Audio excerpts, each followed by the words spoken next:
Hello everybody, this is Frank with Tiny Plastic Spaceman, and today we're going to be unboxing for you Magnus the Red, Primarch of the Thousand Suns.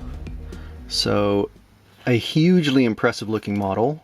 I've been looking forward to trying this one ever since Warhammer TV teased it quite a lot. I think it was late 2016. But yeah, really looking forward to doing this one.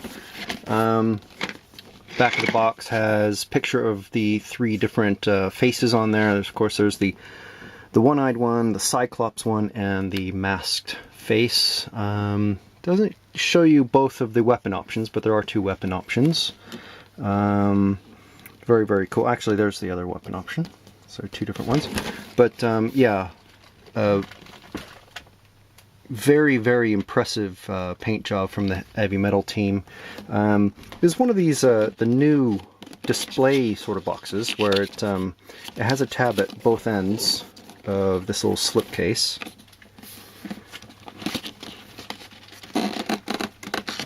And you can see there's this, I guess that's a Magnus sort of fire dragon eating its own tail sort of sigil there. It's pretty neat.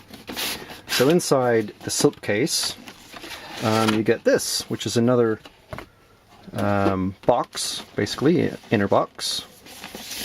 On the back of this one is a... This would actually work really well as just a backdrop for photographing your models. It looks pretty cool with this sort of Thousand Sunny thing with the Eye of Terror way up top there and the scenery, and it looks really cool. Yeah, so let's open it up. And then we've got a cardboard or cardstock box. It's the same material as the box. Standard GW sort of folded over sides. But what's really cool is you get this almost an alternate sculpt painting. It looks really awesome of Magnus holding his left hand out with his weapon, and so it makes me look at this and think, man, what if they made the model look like that? How awesome would that be? So real quick, let's just dive in and have a look at the sprues themselves. So obviously we've got the two big wing sprues, and this one attaches, well, they attach to the back sides here.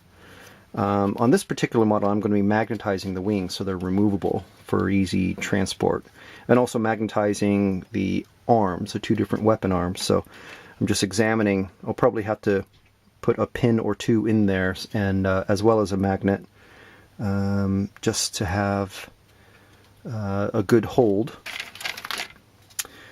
So if you've seen the Duncan painting, Warhammer TV painting Magnus, it's actually a pretty good job. I think Duncan's paint job is very good. Definitely a good tabletop quality, if we should have to put a label on it. Of course, the Heavy Metal team do their own amazing quality as usual.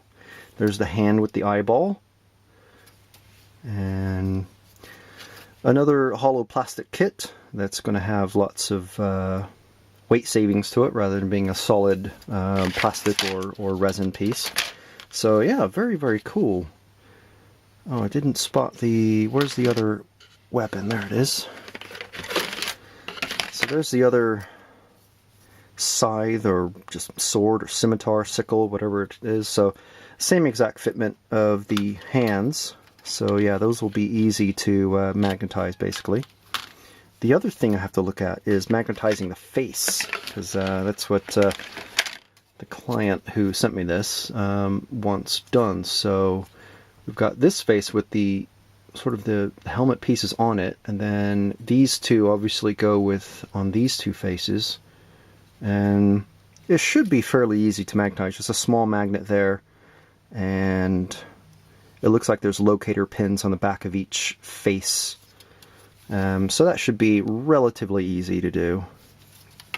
So will be interesting and very cool to do this. So can't wait to get started on it. So just a real quick look at the instructions. Of course, there's the standard sort of build with the one eye damaged sort of face, and can't tell what tome or book that is. It's got a crushed Space Wolves Dreadnought arm there, and as usual, you start with the body, then the legs, and again, everything's hollow, so it's going to be quite lightweight model. The trick will be magnetizing these wings so that they're able to hold themselves up. So it's very cool. I do like how everything is color-coded now with these, the more complicated, the new models, that the recent models in the last couple of years. Very cool.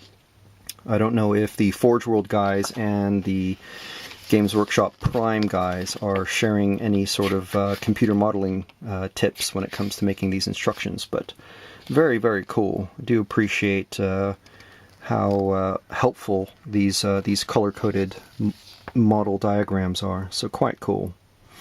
And of course you get, there's not too many options on these. You'd have the different weapon options and the face options.